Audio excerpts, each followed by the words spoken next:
Hi, this is Mike Edelhart, and I'm here with another and unique edition of Inception, our podcast, and today our video podcast about beginnings, the beginnings of companies, new ideas in science, careers, and sometimes even a little glimpse into the future. And today I'm here with Edward Likovich of Nimble, and we're not together in the same place. I'm not looking at you across the little table here in my office, but it's great to have a chance to talk anyway. So this is Inception COVID edition.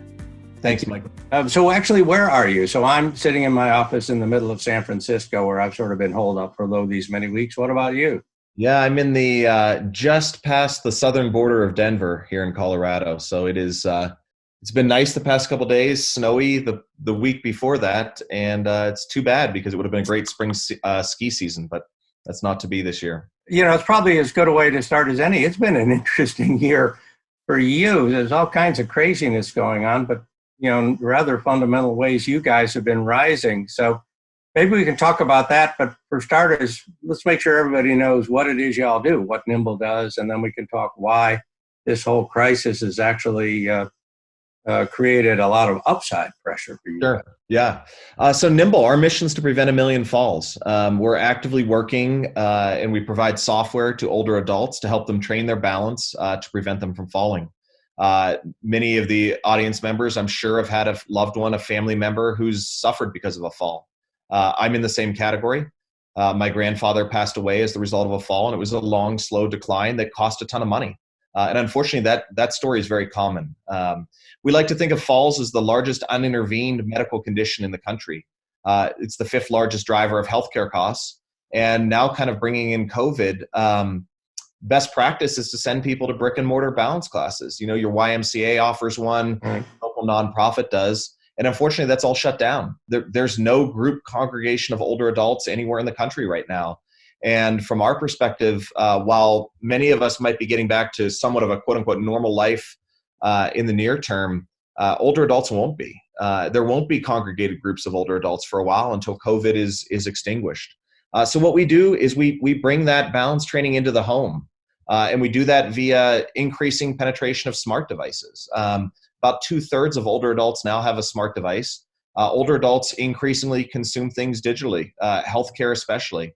And so what we do is we bring that balance training in a customized way to them that they can do 10 minutes per day in their own home. Got it. So there you were a little while ago, thinking about how you use your talents and how you live your life. How did it come up to you that I should focus on falls? This is what I should. It's more important than anything I can do. It's more valuable than anything I can do. How did that idea come up for you, and why did you commit yourself to it? I think there's a little bit in me of, the altruist, the person who wants to help the world. And I know that sounds cliche, but, you think about what can you do? You have some talents and how can you best apply them? For me, I'd been in healthcare previously, so I like that. I think there's a lot of good to be done, and healthcare is a big enough space that there's all kinds of people who have needs. So I was thinking about, how can I focus on those who are underserved. And underserved has a lot of meanings. For me, that meant 2 groups in particular: older adults, who I think are often marginalized and kind of put into a corner and said, well, they're different. They're a different type of person. I know what they need, and I'm going to give it to them.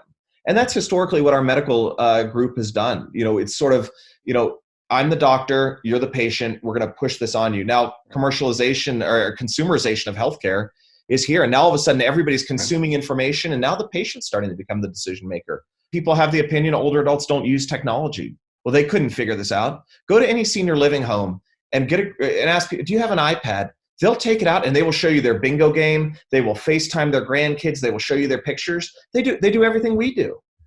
So I was quite interested in helping this population. And I connected with some early folks at Nimble, Dr. J.P. Farsi, who's now a retired spine surgeon, who did a lot of fundamental balance work and had this idea for, what if we could take balance training and put it on a device and give it to people? As a physician, he could help 8 people a day because that's who he could see. But how do you help 1 million people? He knew in his brain how to do it, but he had no idea how to implement the technology. So I had the good fortune of meeting him and another co-founder at sort of a networking event in Boulder, and it just clicked from there. I have the personal experience with my grandfather, and it felt like the right thing to do, and it felt like there was a huge opportunity as well. So I've got a smartphone. I don't want to fall. How can you help me not fall through that smartphone? So the core of our program works on something called dual tasking, which means that we present you a customized program of cognitive and physical challenges simultaneously. There's an important reason why we do that. I don't know if any of your listeners have ever seen a balance class, but typically in a balance class, you have older adults in a gym, they're lined up in a row, and they're all doing some physical activity. The challenge is when they're doing it, they're focused on what their ankles, knees, and hips are doing. And that trains executive function. That's a higher order process in your brain. When you lose your balance, and we all have at some point, you either catch yourself or you don't. So all of that training of executive function doesn't have a huge carryover to balance. There is some benefit, but not a ton. So what we do is we train balance in a distracted state. So we give you relatively simple physical challenges, so a standing weight shift, a short lunge, that sort of thing, while we give you cognitive things to work through, unscrambling words, doing trivia, math problems. What happens is your attention's taken up by that cognitive, and that forces your body to relearn the concurrent physical activity as a true reflex. So you could say we train reflexive balance, and the side effect of that is it's fun. Most people like to play little games. Most people like to compete, and we allow people to do that. So it takes balance training, it puts it into a bite-sized, personalized program for you, and you do it whenever you want. If you want to do it 3 days a week, great. If it's 1 day a week, great. If it's 7 days a week, more power to you. We're out to meet the spectrum of needs. This isn't a one-size-fits-all solution. I think that's an important component to what we bring. So really, really interesting. So I'm curious, in this, do you build in some sort of testing function? In other words, you've been doing this for a while. Now we're going to find out if you're actually better at falling. And how do you test whether you're better at falling? Yeah. It's a good question. The short answer is yes. We have a number of different assessments. We're very careful not to invent assessments because assessments need validation. So we take existing best practice, what's recommended by the American Geriatric Society and the CDC. There's things that range from objective testing, a 30-second sit-to-stand test. How many times can you sit and stand in 30 seconds? A 4-stage positional balance test. A tandem stand. Put your foot one in front of the other. Hold it for 10 seconds. Could you do that or not? Those are kind of the more quantitative tests. Of course, we can gather sensor data from the device as well. And then you get into the qualitative ones, which arguably are as important. When you say, how concerned are you about falling? If that changes over time, that means you're living a bigger life. Falling affects people's independence, their perception of mobility. And the one thing we're really careful about doing is we never want to tell somebody that they're broken. We don't focus on the assessment. We focus on the progress, because when you tell somebody you're at risk for fall, Mike, you're at risk for falling, you know what you do? You sit in the chair all day. You're scared to go outside. Your life shrinks. And then what happens? Your strength shrinks. Your ability to cope shrinks. Your world gets smaller. You become depressed. And that doesn't work. So here you are now with partner clinics and partner hospitals and all that saying, we can't do it anymore. Grab it. How are you dealing with that? What does this mean? Your company has the potential, almost the obligation now, to get a lot bigger. We have plenty of companies that are hunkering down and dealing with downward issues on the crisis, but you're dealing with upward issues through the crisis. So how are you dealing with that? And what do you think the long-term impact on business is going to be because of it? Yeah, great question. Well, the first part is it's sad that people are suffering, and we have a lot of sympathy and compassion for those going through this, especially being so close to older adults. It's no fun for people to be cooped up all day and not be able to do anything. So I want to acknowledge that first. But you're right. The second part of it is balance classes are canceled. We're working with a number of insurance companies. We're live with Cigna and with Blue Kansas City, and we're signing contracts with another major one that I can't mention by name yet, but is coming. We had a large health system in the Chicago area reach out to us and say, we're canceled. What can we do? Can we work together? Yeah. So I think what's happened is we've had a fundamental shift. In some ways, the genie's out of the lamp around telehealth and digital health. It turns out people will use it, and it turns out it's not that scary. I know there's been liability concerns and people saying, well, will people be able to do this? And what, I cut my finger the other day relatively badly, and I did a telehealth visit. I put my finger up to the camera, and the physician says, you might need stitches. I did that in 10 minutes in my room. I didn't have to travel 30 minutes. wait for however long in the waiting room, see somebody. And so I think we've made a remarkable step forward in healthcare that's going to make a more efficient process and make it more accessible to a lot of people. So I'm excited about what the future holds. Yeah, we are too. One of the analysts I think a lot of a week or so ago said one of the impacts of COVID may not be as a dislocation, but as an acceleration. It's going to grab aspects of the future and bring them forward, things that might have taken many years or even decades to take hold are in many cases suddenly just going to be here. And I think this is an example. There is no choice but to have change now. There's no option to say, no, we can handle it the old way. There is no old way. That's and right. So suddenly the new way is the only way. And if the new way works, and we believe in your case and in other cases it will, the status quo ante will simply never return. Something will return. You may be cooperative with classes and clinics again.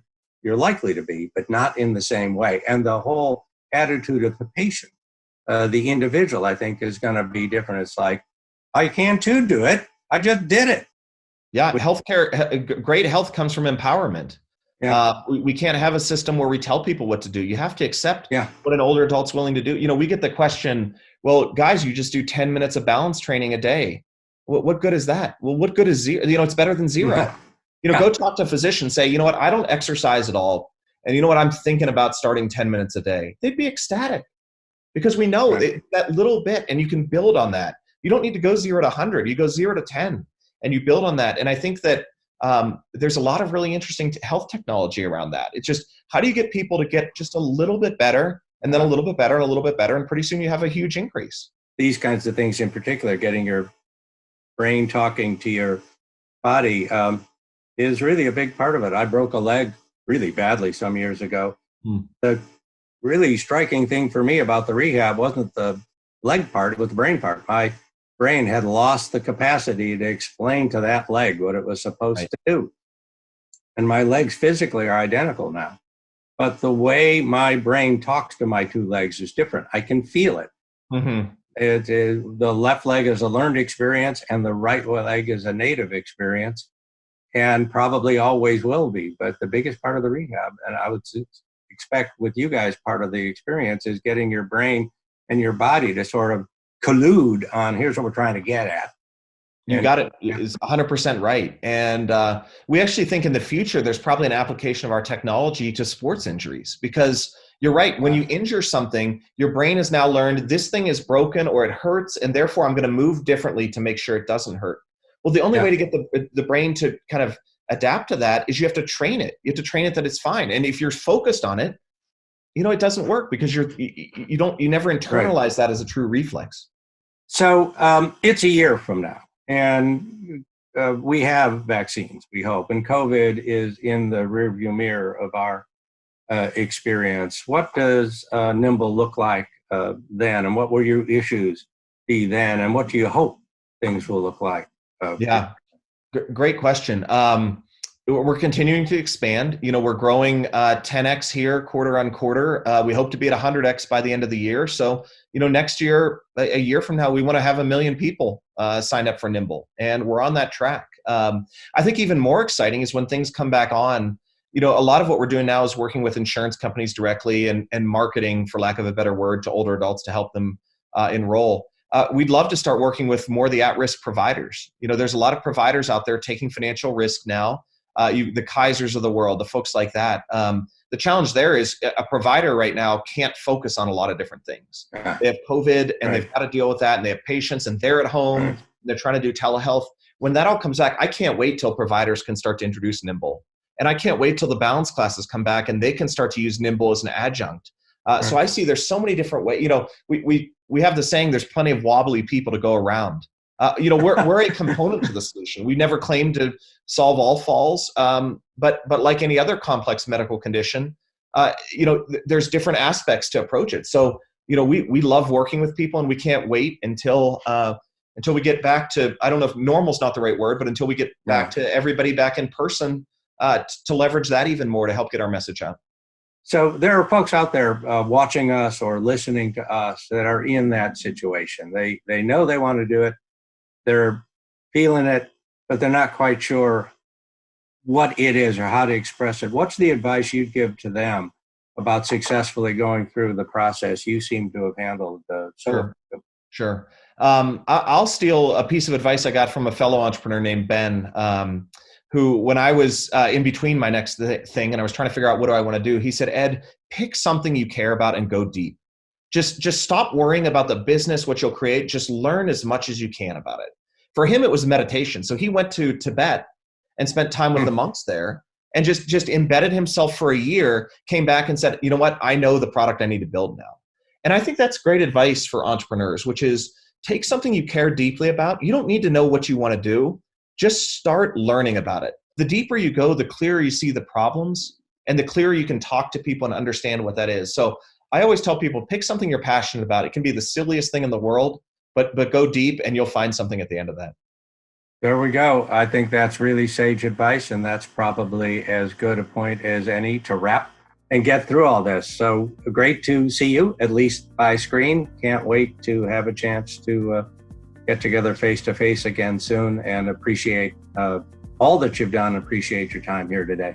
Yeah. Thank you, Mike. Appreciate your support and the entire Joins team. So thank you so much.